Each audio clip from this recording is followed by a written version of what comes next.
우리에게 주시는 하나님의 말씀은 요한복음 20장 19절부터 23절입니다. 신약성경 183쪽 요한복음 20장 19절부터 23절 말씀입니다.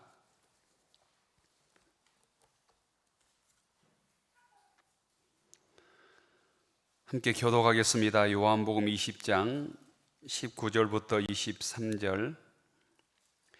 이날 곧 안식 후 첫날 저녁 때 제자들이 유대인들을 두려워하여 모인 곳에 문들을 닫았더니 예수께서 오사 가운데 서서 이르시되 너희에게 평강이 있을지어다.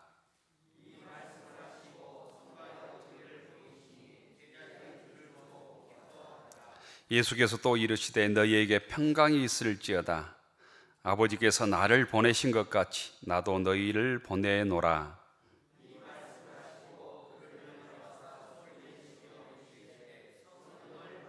같이 읽읍시다. 너희가 누구의 죄든지 사하면 사해질 것이요 누구의 죄든지 그대로 두면 그대로 있으리라 하시니라. 아멘. 어려운 가운데서도 주의 전에 나오신 모든 교우들을 주의 이름으로 축복합니다. 함께 옆 사람과 인사하십시다. 주님의 평화를 빕니다. 반갑습니다. 누가 누군지 모르겠죠. 네. 주님의 평화가 여러분에게 성가대가 없네요. 함께 교표하십시다. 경건에 이르도록 내 자신을 연단하라. 경건에 이르도록 내 자신을 연단하라. 한 주간 동안 잘 지내셨는지 궁금합니다. 지난주에 우리나라에 가장 큰 일이 있었죠. 선거가 있었습니다. 벌써 꽤 된 느낌이네요. 선거 결과를 보면서 국민들의 마음, 민심이라고 그러죠. 민심이 참 무섭구나 이런 생각을 했는데, 민심을 가르는 여러 가지 기준들이 있었을 것입니다. 지금까지 정책이라든가 여러 가지 우리나라 상황들, 또 코로나 질병에 대한 국가의 대처들, 여러 가지 기준들이 있었을 텐데, 제가 이번 결과를 보면서 가장 큰 국민들의 민심을 이렇게 가르는 대표적인 게 뭐였을까? 말이었던 것 같습니다. 막말, 거친 말, 혐오하는 말, 가짜를 조장하는 말, 이런 사람들이 대부분 낙선했잖아요. 새로운 국민들의 대표들이 정말 격려하고 진실을 말하고 바르게 국민들의 대안들을 모아서 제시하는 국회가 되면 좋겠다, 이런 소망을 가져봅니다. 웹툰 작가이기도 하고 또 유명한 미술 사학자이기도 한 것 같아요. 김용훈이란 씨가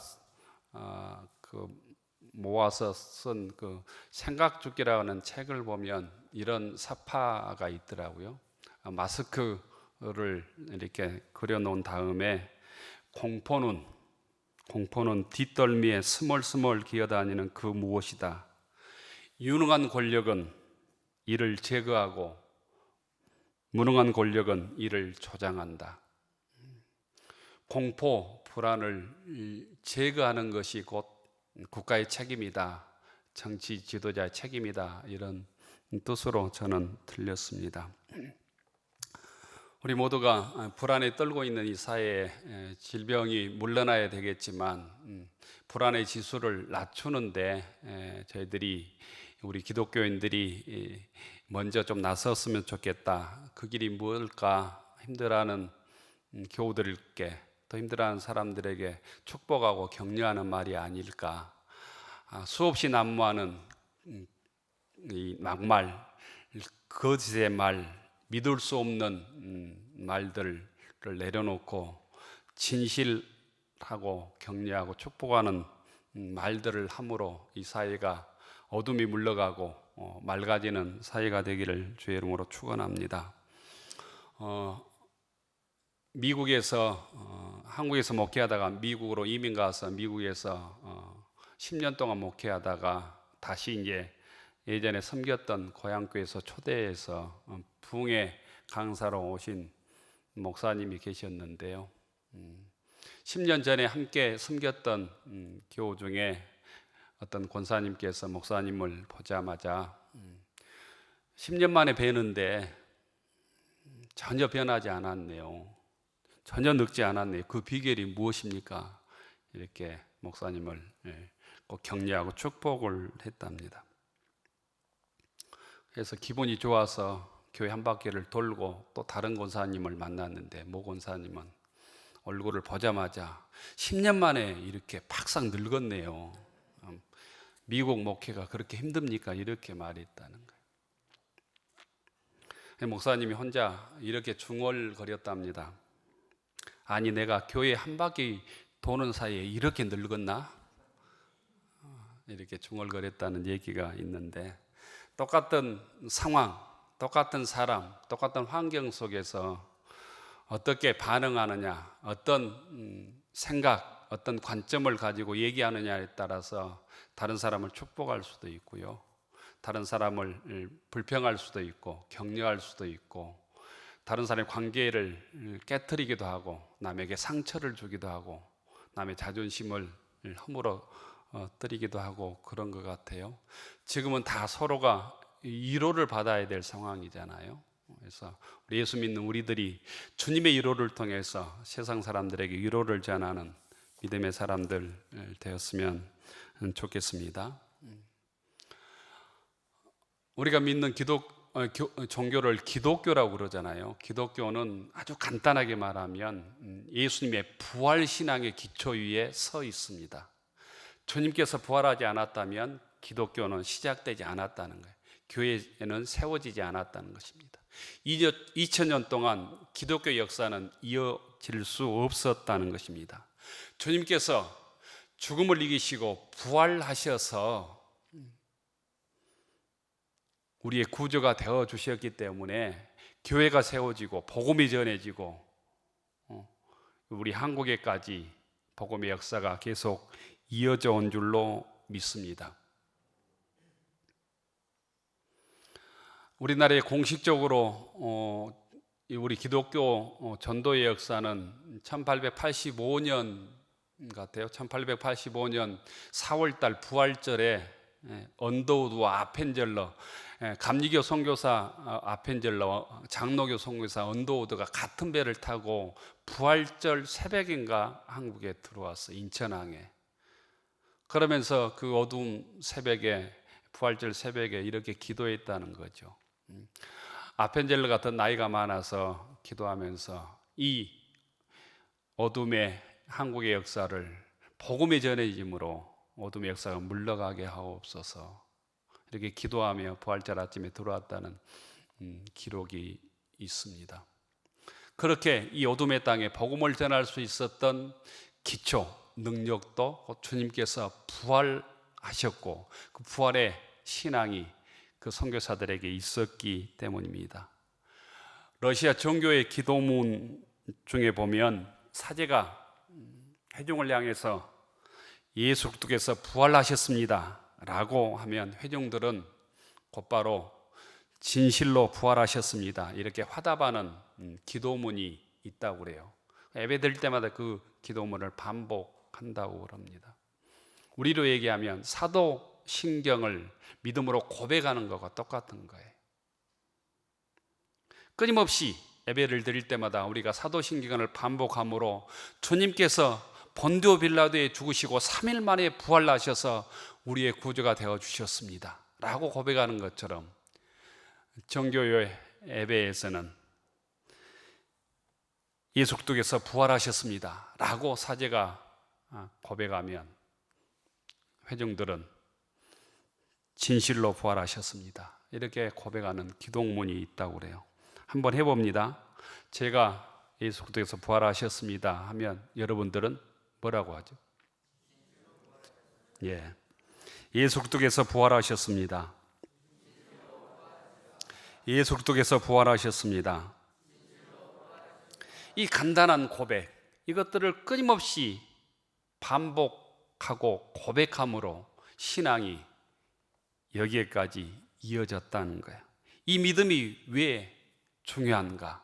이 믿음이 있기 때문에 곧 예배를 드리는 것입니다. 이 믿음이 있기 때문에 핍박과 고난과 박해를 이겨낼 수 있었던 것입니다. 이 믿음이 있기 때문에 복음을 전하기 위해서 선교지로 떠나는 것이죠. 요즘 우리 무진교회 교우들에게 가장 필요한 신앙이 무엇일까? 이 부활의 계절에 예수님께서 부활하셨습니다. 진실로 부활하셨습니다. 이 부활신앙이라고 믿습니다. 이 흔들리지 않는 이 부활신앙만이 이 어려움을 이겨내는 신앙의 능력이 될 것입니다. 우리 인생을 또한 영원한 승리로 이끌어 줄 것입니다. 오늘 성경 본문에 보면 부활하신 주님께서 제자들에게 직접 나타나셔서 몇 가지 선물을 주십니다.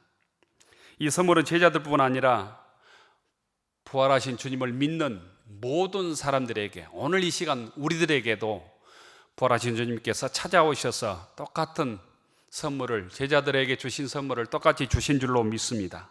그러면 부활하신 주님께서 우리에게 무엇을 선물로 주셨을까? 부활하신 주님께서 직접 제자들에게 찾아가셔서 주신 선물은 무엇일까? 첫째는 평강을 주셨습니다. 평화를 주셨습니다. 부활하신 주님께서 제자들에게 가장 먼저 평강을 주셨습니다. 예수님께서 부활하신 새벽날, 그날 저녁 제자들은 유대인들이 무서워서, 예수를 죽인 사람들이 무서워서 함께 모여서 방문을 꼭꼭 걸어 잠그고 덜덜 떨고 있었습니다.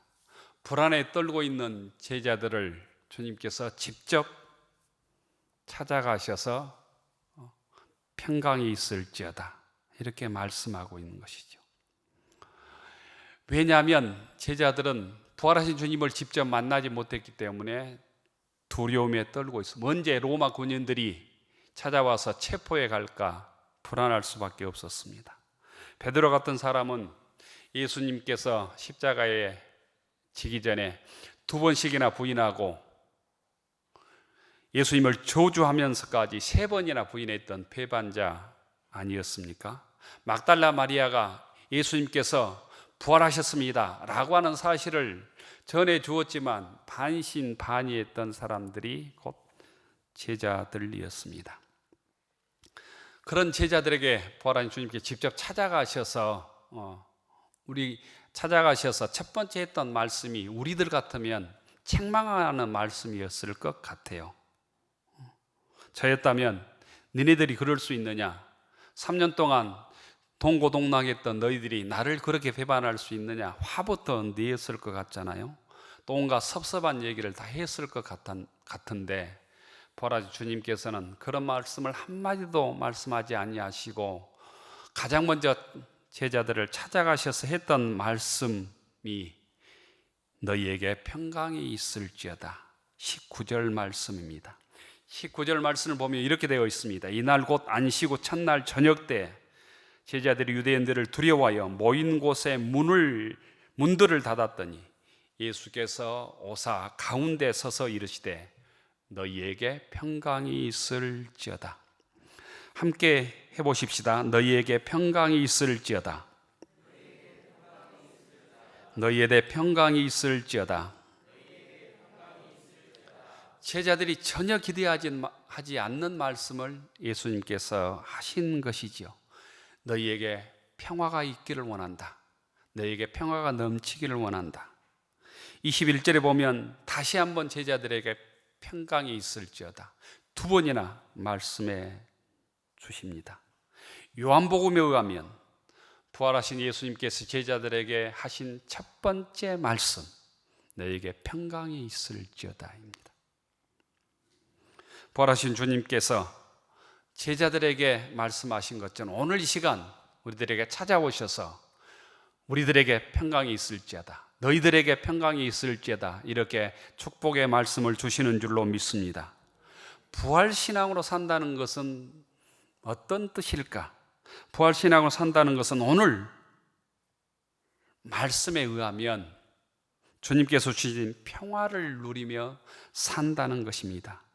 부활하신 주님께서 불안한 삶을 살고 있는 우리들에게도 찾아오셔서 이 코로나 질병 속에서도 너희에게 평강이 있을지어다, 이렇게 축복의 말씀을 주시는 줄 믿음으로 받아들일 수 있기를 바랍니다. 또한 부활신앙으로 산다는 것은 주님께서 주신 평강, 주님께서 주신 평화를 세상 사람들과 함께 나눈다는 의미입니다. 그 평화를 전한다는 뜻입니다. 평화를 전하며 평화를 이루며 살아가는 사람이 부활하신 주님과 동행하는 사람이고 부활신앙으로 사는 사람들입니다. 돌아보면 이 땅이 얼마나 많이 평화가 깨져 있습니까? 평화가 가득한 곳이 이 땅에 찾아보기 결코 쉽지 않습니다.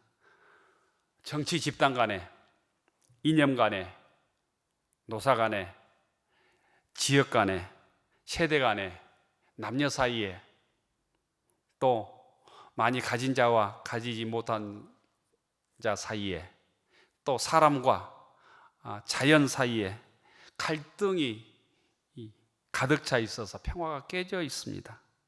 하나님의 자녀라면, 부활을 믿는 성도라면, 부활의 신앙을 가지고 있는 믿음의 자녀들이라면 이 깨어진 세상 속에서 주님의 평화를 이루는 사람으로 살아갈 때 우리는 부활의 신앙인, 부활의 믿음을 가진 사람으로 사는 것입니다.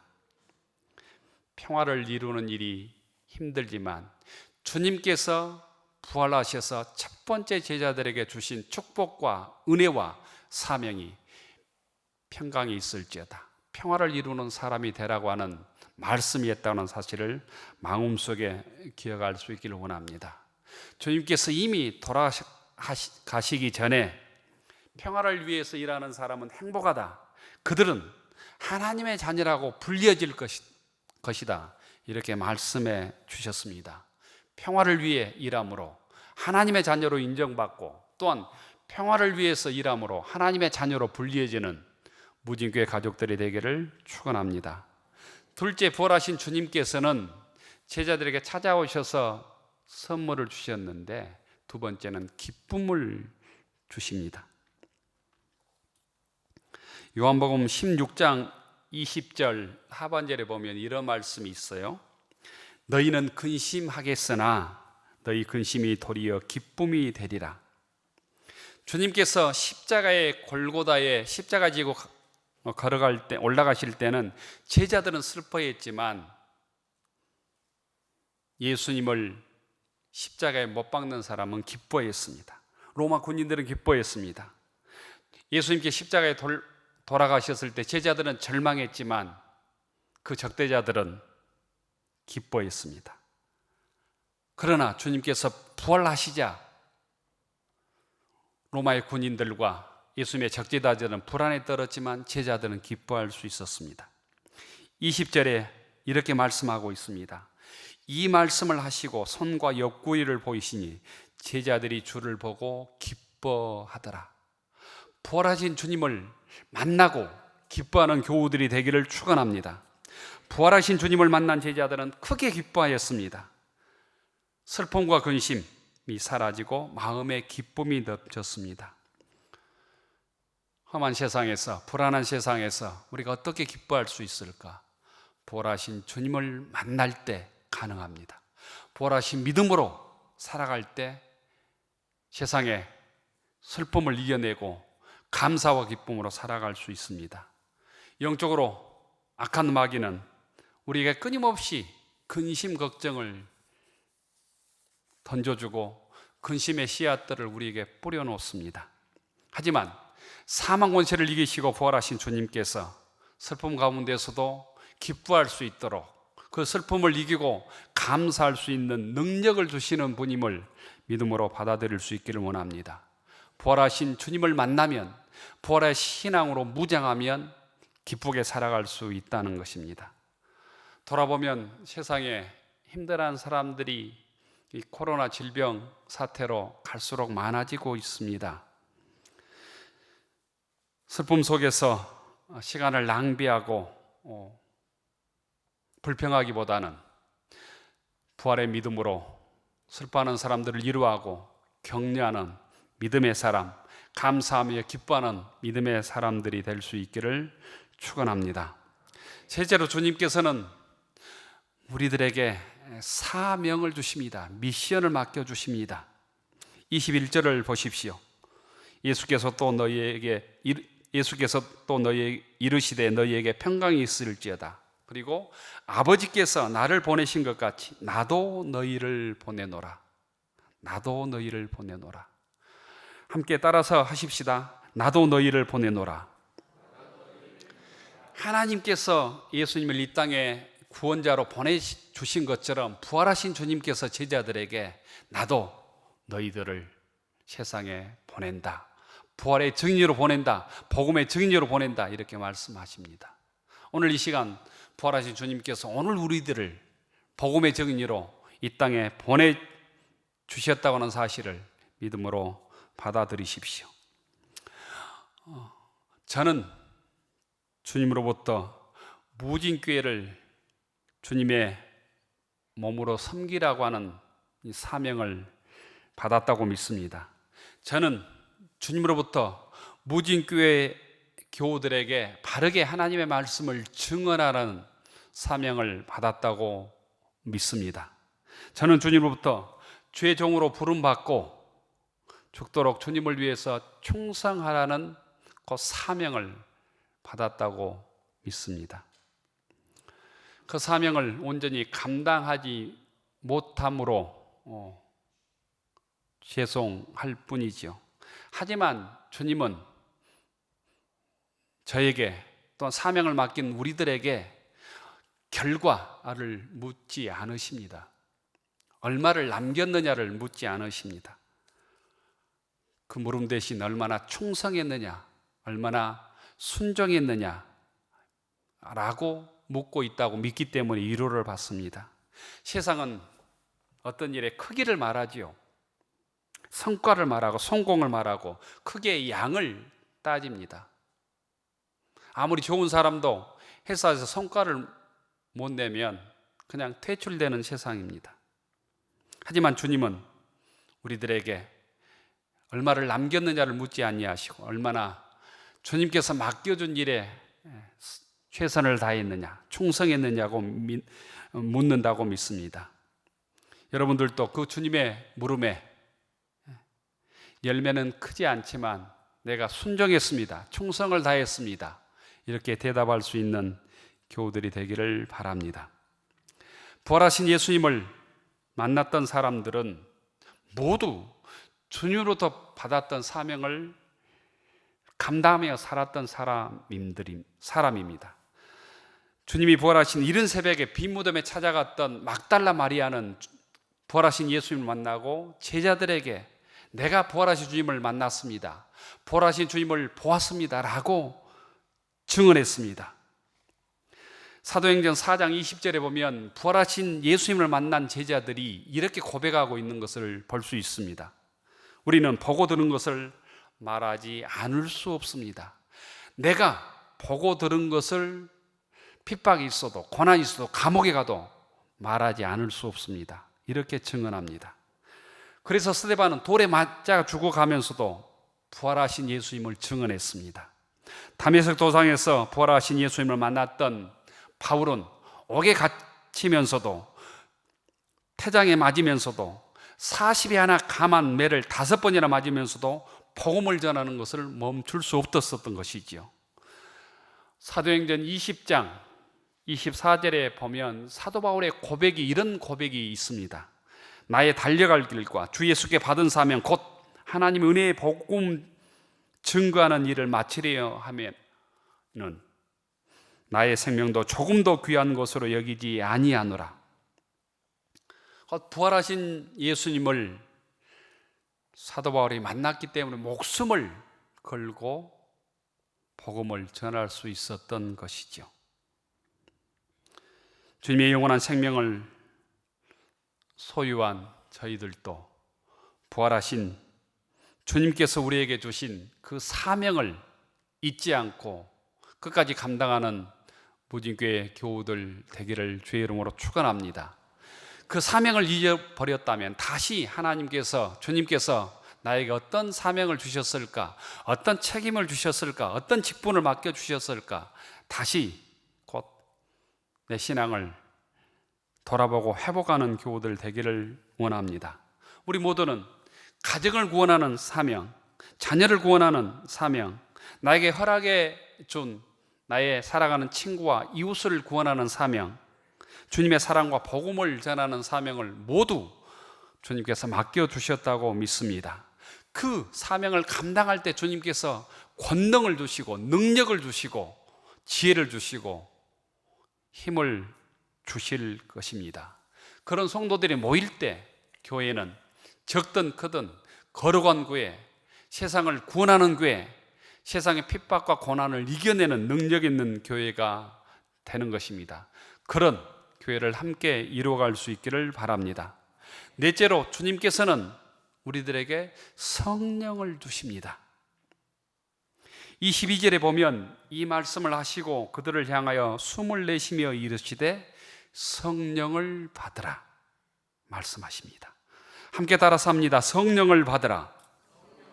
성령을 받으라.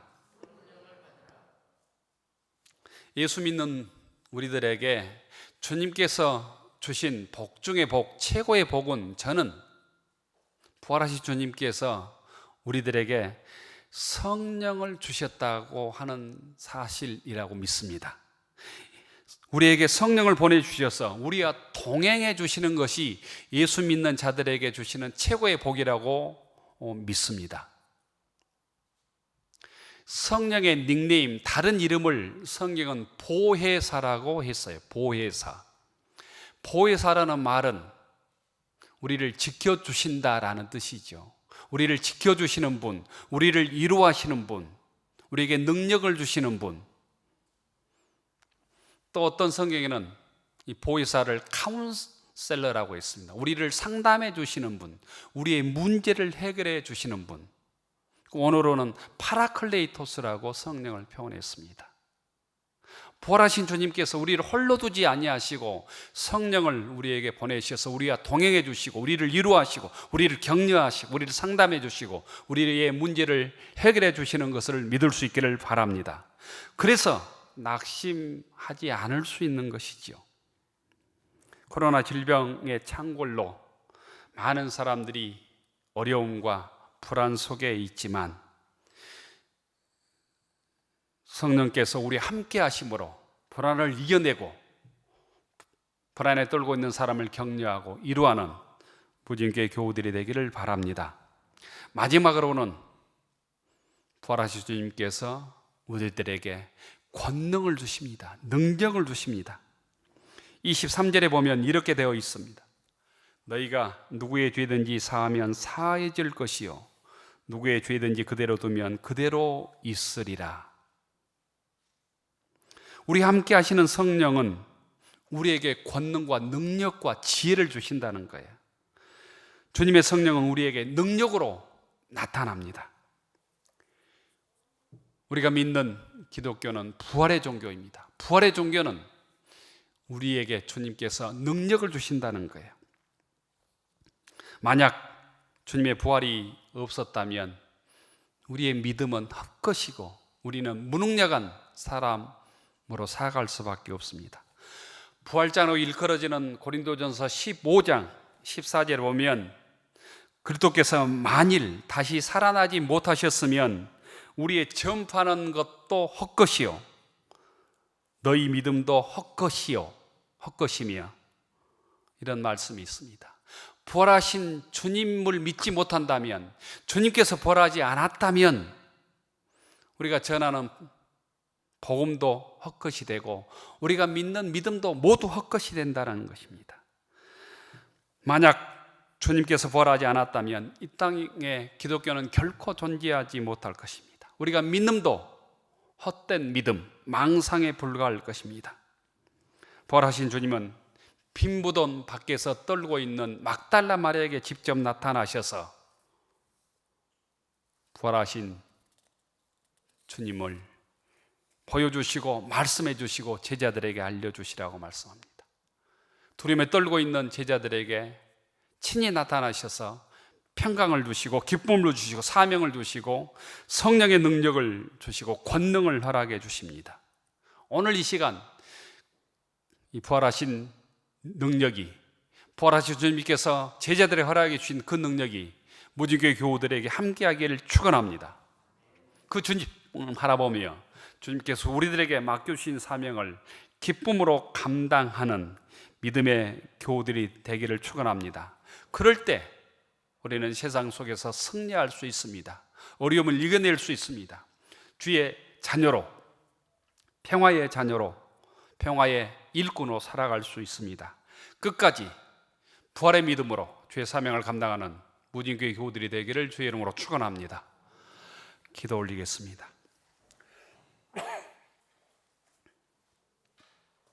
부활하신 우리 구주가 되어주시는 주님 감사합니다.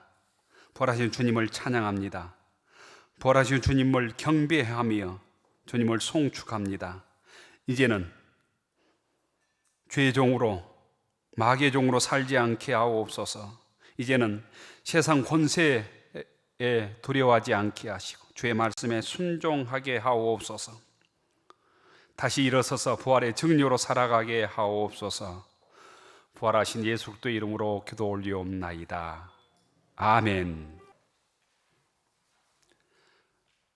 하늘로로 축원하옵나니 이제는 사망 권세를 이기시고 부활하셔서 저희들에게 영원한 승리를 주신 예수 그리스도의 은혜와 한없는 하나님의 극진하신 사랑하심과 부활의 능력으로 살아가도록 우리 함께 하시는 보혜사 성령님의 함께 하심과 교통하심이 성령의 능력과 권능으로 부활의 증인으로 주님의 제자로 담대하게 살아가기로 다짐하는 무진교회 교우들 머리 위에, 우리의 가정과 일터 위에, 우리의 자녀들 위에 이제로부터 영원까지 함께하여 주시기를 간절히 축원하옵나이다. 아멘.